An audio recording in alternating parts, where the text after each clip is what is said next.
Горит костер рябины красной. 3 сентября стартует проект лекция Екатерины Журавлевой. И сегодня ученики 10-11 классов отправятся на эту лекцию. Мы узнаем, как растет рябина, где она растет и для чего она нужна. Поехали!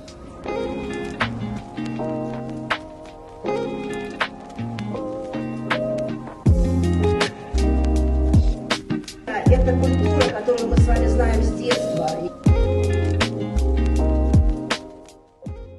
Почему именно рябина стала главным экспонатом акции?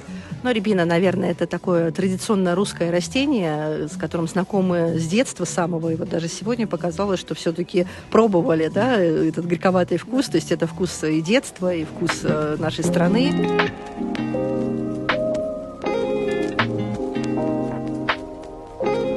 Всем привет, мы студенты Университета науки и технологий МИСИС, мы члены студенческого научного общества университета МИСИС. Мы посетили акцию, приуроченную к 3 сентября, да. Акция «Горит костер рябины красной», поэтому мы примерно час слушали лекцию, очень увлекательную, как раз-таки на тему ботаники. Мы слушали разную интересную информацию про рябину, и в конце всем помогли получить интереснейшие пакетики селекционные для того, чтобы потом каждый, посетивший эту акцию, смог высадить рябину у себя. Вот.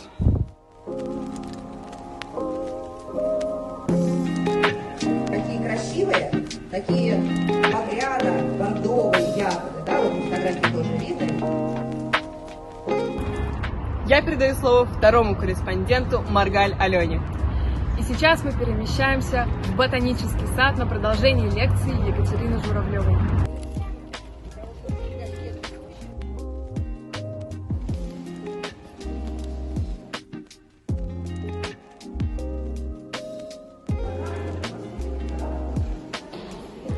Сегодня состоялся старт акции, которая поможет многим ребятам стать научными волонтерами. Это хороший шанс вступить в научную деятельность, еще находясь во время обучения в школе.